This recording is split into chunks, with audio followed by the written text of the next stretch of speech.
Welcome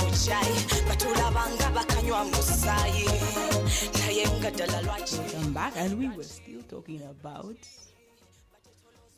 the ways in which we can contract the virus as LBQ women, or as women who sleep with women. Maybe women who sleep with women and men. Alright? So, and we mentioned a lot of things there. We were going to be careful on the objects we use, the toys, and then the people we mingle with, and the people we lick when it gets wetty. Yes. All right. Now this takes me to another. All right. Okay. There are very many ways and factors that influence the HIV transmission amongst LBQ women. Yeah. And in these ones, I feel like one of those is the prestige of having multiple partners. It is like a trend. I don't want to say a trend, but you feel so good when you be like, I have this one here, and then I have the other one there. Then the multiple. Yes, it's okay. Somehow it could give you wings. There is a specific age for when someone goes like, yes, and they feel like, I need this one. Okay, I need like a gazelle in my. Need like this electro sky. Be like, I need to test all the. You understand, yeah? And somehow we don't test them, yeah? We just go in for the action. And there are also the sexual activities for good grades for people in the universities or maybe wherever schools. You want a good report card. What do? Professor, Professor, I can do this for you and get a 90. Yeah, and then there are people who have sex just to relieve stress. That sex comes off unplanned. And it brings about the unprotected sex, as you know. Like me going off the show with the producer right now.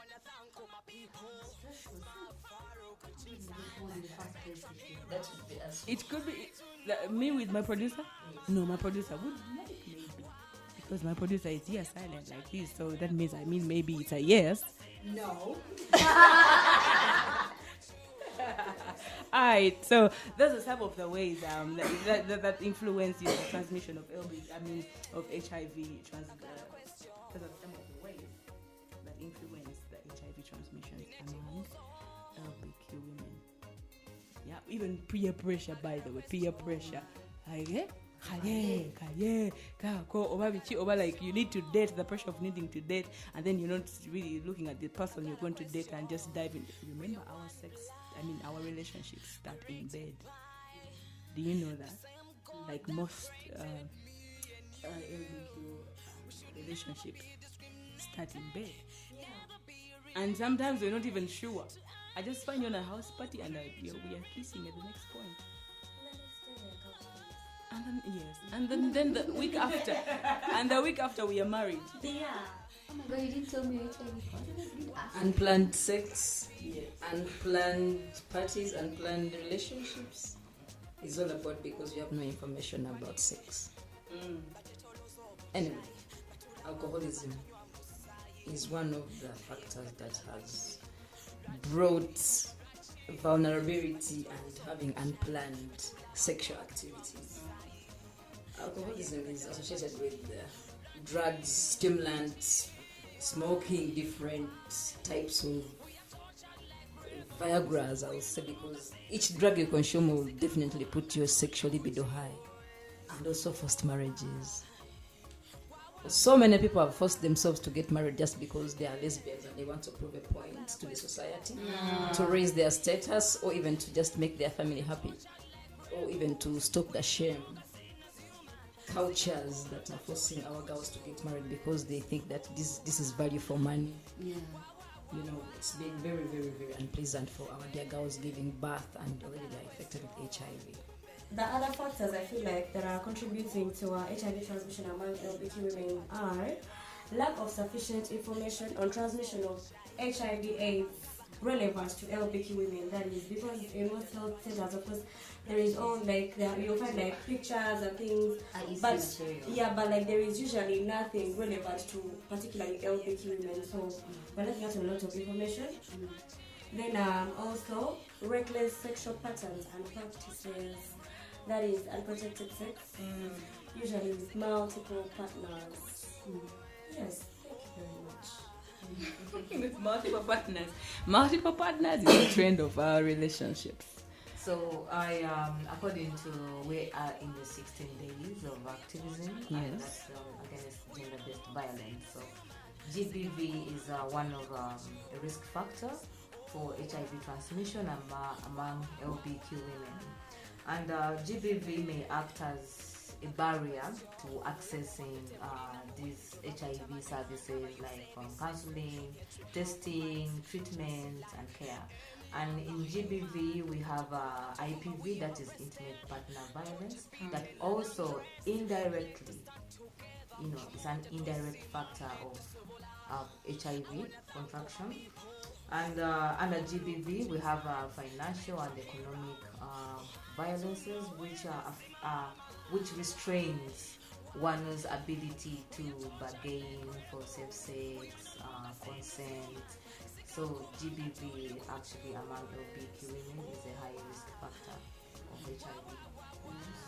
And on addition to that, cultures and traditions really expose women to contracting HIV.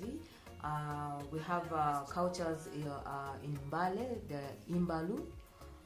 Mostly during that time, there's a saying that a circumcised boy is supposed to engage with a woman when his penis is not yet fully healed, and they're supposed to do it unprotectedly. The myth behind that is relieving of omens, bad miscellaneous actually.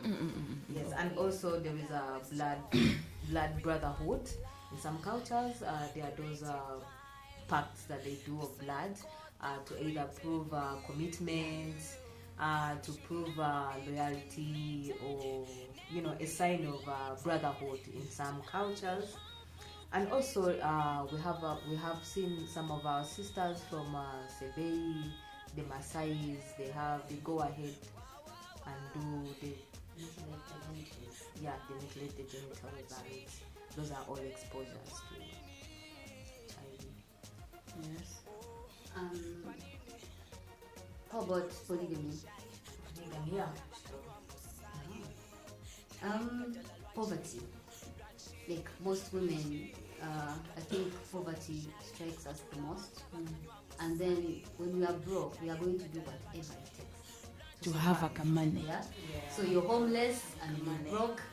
You need to survive. Yeah. So most times as women, we engage in those activities that may not seem safe. For example, sex work is work, yeah. But then if you go in sex work unprepared, you're going to have sex without condoms. They're going to rape you in there, and you won't have a voice. You won't report anywhere, so that puts you more at risk. And also because most women are the caretakers at home, yeah, and the man is not working, but he expects a little. So you're going to go and bang a whammy and make some money, but you don't know what a whammy has in the blood. So that puts us at a vulnerable spot. And also we have harmful laws that criminalize same-sex relationships. So it makes it very hard for us to go and access HIV treatment or testing. Because you're going to go with Leah and they'll be like, I'm going to Uganda. Like, no, I want to test with her. Then you start saying this and this. And then, yeah, it's going to make you go away from that station and you'll be like, So those harmful laws are not friendly. So that puts us at risk of contracting HIV.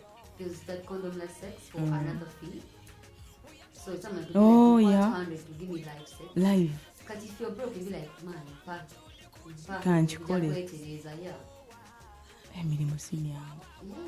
But also there is that saying that the fact that there is medicine, so there is no someone recklessly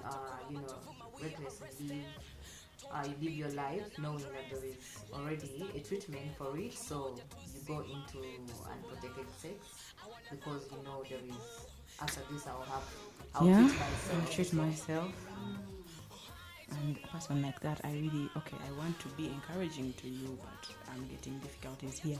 So after we contract this, or maybe how can we prevent all this from happening to us?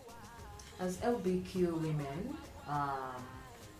we don't have enough resources to get ourselves toys and sex toys, and we intend to share these sex toys, and most of these are for masculine presenting women who have multiple partners, so they may do the exchange of sex toys. So I urge us to avoid sharing sex toys. But then, condomize the sex toy. And you condomize the sex. This is me maybe calling Mystic Men. Hello, Mystic Men. Yes, that happens. Can you please borrow me that strap on and let me. From one home to another? Yes, It's happened. they do. What? Yes. Lesbian women are sharing sex toys. No. And that is something very, very, very, very important to address. Because not everyone can afford these toys. They're very expensive, first Use of all. what you have. Use what you have. Speaking of using what you have, another preventive measure would be to condomize. However, we don't have dams, right? Yes. So there's that improvision for cutting the condom you have into a dental dam. What? Yes. Yes. And then also with keeping a condoms, you can get that rubber and put it on your finger. The most important thing here is having sex with someone you don't know. Like you don't know their status. You have If there is need to have sex with someone, if there is need, I think this is where this is going to help. Yeah. And also there's the ABC. You can abstain or you can be faithful. And also disclosure is very important in prevention of HIV, because if you are living with HIV, we hate that there's systems that discriminate you or what, but it is wrong for you not to disclose and then get a partner for months and months and years because you take the medication. No, it doesn't give you a leverage to not see. So disclosure will help in preventing further spread. That's for the good-hearted people. Please tell us your status.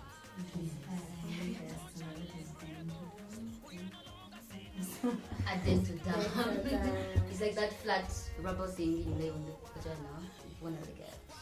So dental dams and finger condoms are more of safer consumables for women who sleep with women, but they're not only used by women who sleep with women.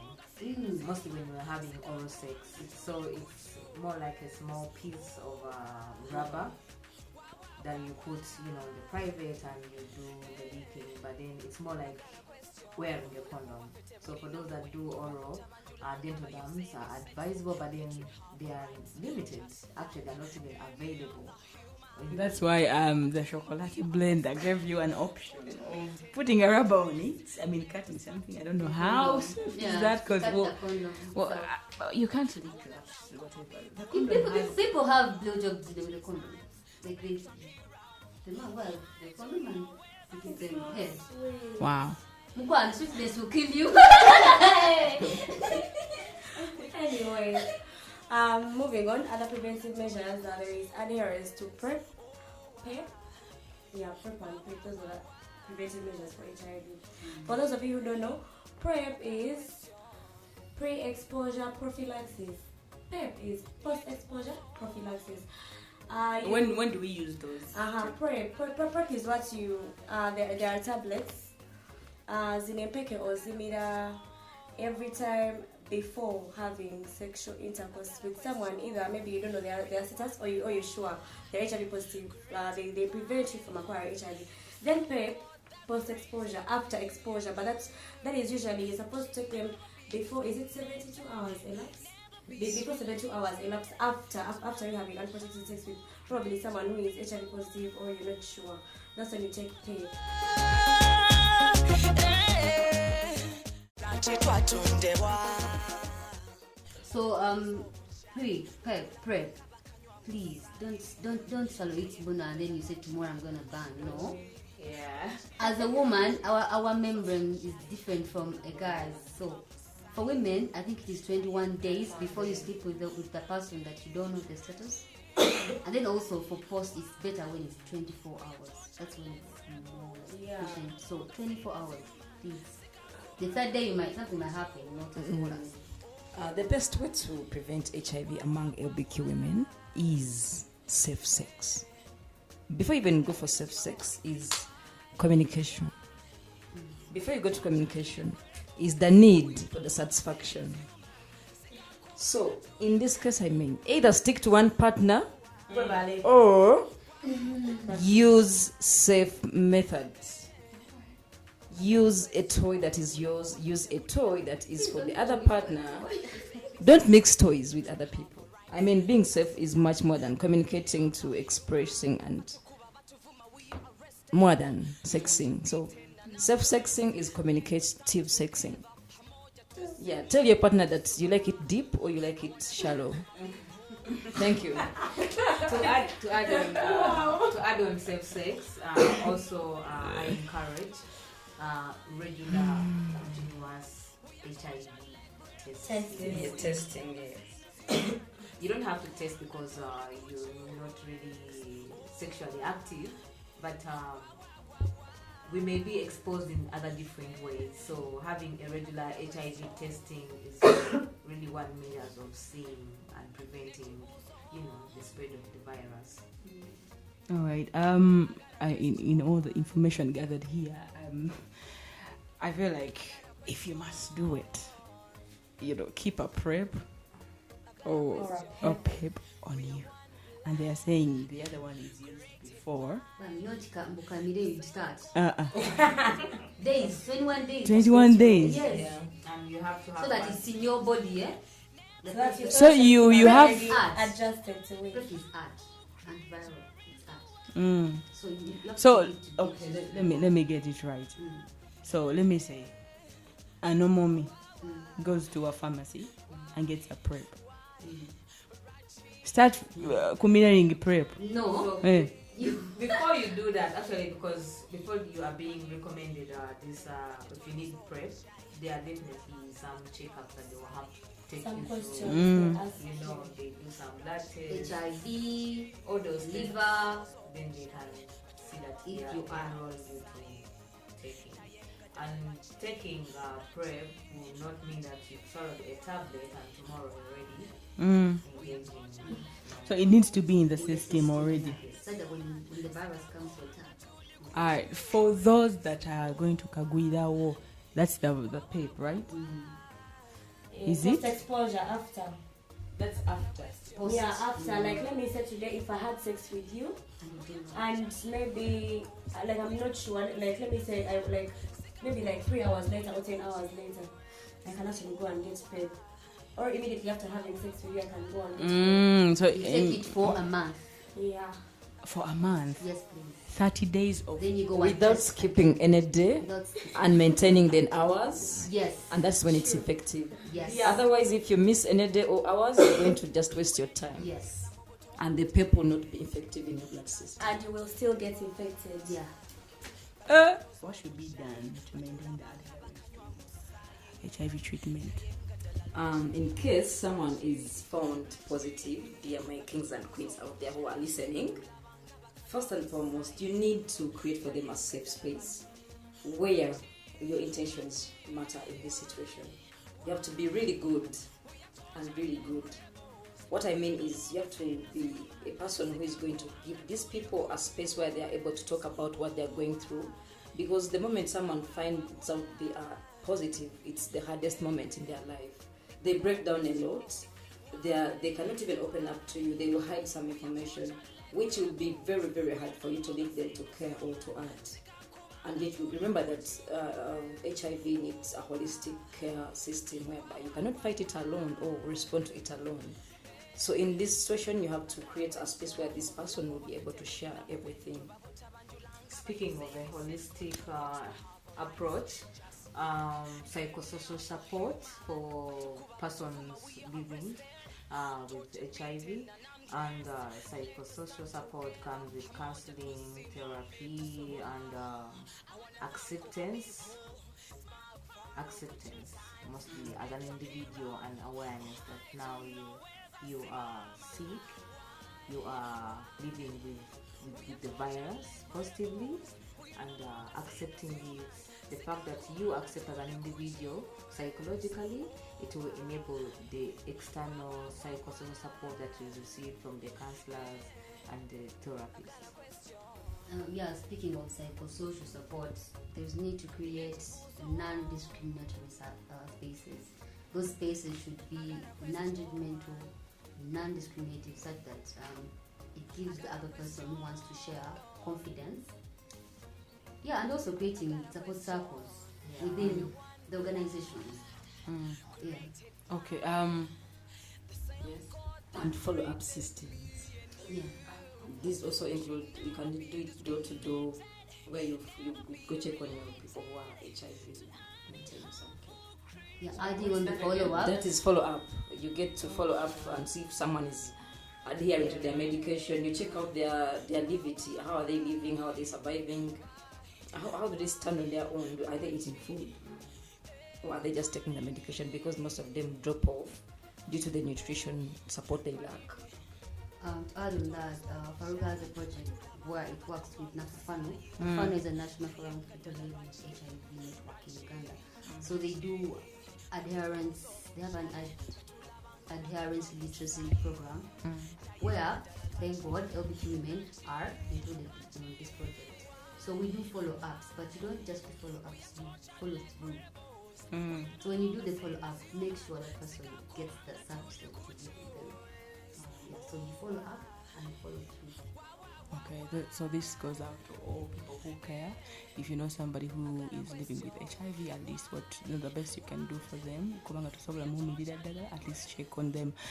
Make sure they are maybe taking their meds, they're well fed, And then to the people out there who maybe just found out their HIV status, it is not the end of the world.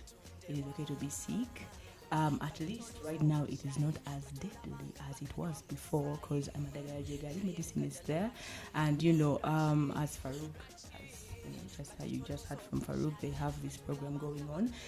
Any LBQ woman that out there is going through, or your fear, judgment or whatsoever, at least if you come to a comfortable space like Farouk, where we have the mental health desk and the DIC. And also under the DIC, we have a project where we give psychosocial support to the community.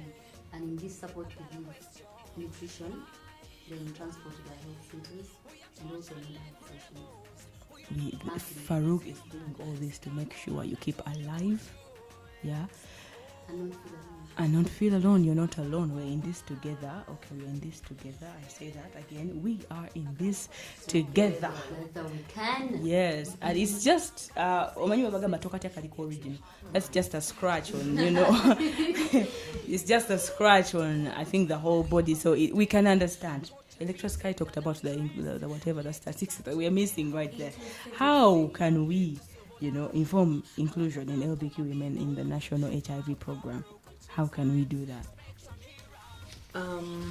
Through sharing our lived reality stories. We can invest in research and documentation.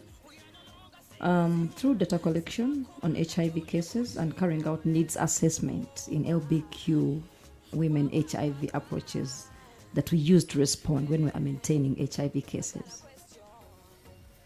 So, in short, we are going to use our stories to document some data by stories about HIV. Yes, by stories do you mean like films? Writing mabaluas? By stories, I mean the tools we are using in the fight against HIV. Like, for example, I am a victim of HIV, but because I've been adhering to my medication, I no longer detect. I've tested from different international hospitals and I am negative, but back in the days I was positive. So what do I mean? Through sharing my story, There are some other colleagues of mine who are also adhering well, and they're living a healthier life. So my story, I made sure that I take it to those who are responsible for designing HIV tools and also allocating budget here and there, and also collecting more stories from those who are willing to share how they've gone through and how they acquired HIV. I think that could raise a voice and also pinch an ear to some of the policymakers. Yeah.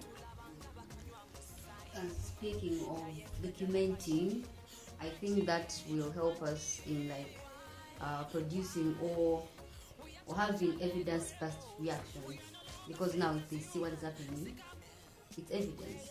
It's not fiction. So I think creating brave spaces for women, for LGBTQ women to share lived realities will inform inclusion. Yeah, thank you. I am able to participate in different national platforms. Being HIV positive has not denied me anything, has not made me stop from working for my life. Being HIV has not stopped me from pursuing my dream of being a musician or being a media socialite. Life still goes So, on. including myself in different spaces has enabled me to create certain data for my community, and that's what I call for everyone. Share your stories, let's have them documented, let's have our magazines running out there, and trust me, at least by 2025 we shall have some numbers of people accessing HIV therapies. Coming to 2025, not 2030 again. 25. First of all, we need to normalize discussions around HIV, because we live in a society where, like, when someone hears so and so is HIV, like as if about what? Why you've had what? It's just a stigma. Right? So I feel like when we come to a point where we have normalized discussions around these things, like it will make work like way easier, because like the way we are in society here, that's the same thing. Like that's how it is in parliament. We work about HIV among the like they'll be so judgmental. Like as if yes.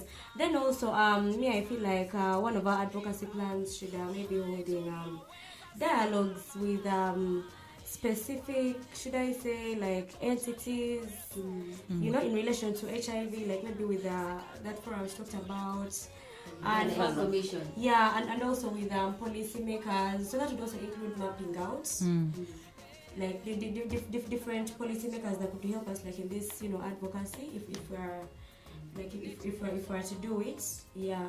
Then also the other thing Leah mentioned that comes as an answer here is when we talked about how we bring out the answers, like instead of saying lesbians, we would say women sleeping with women. Thank you.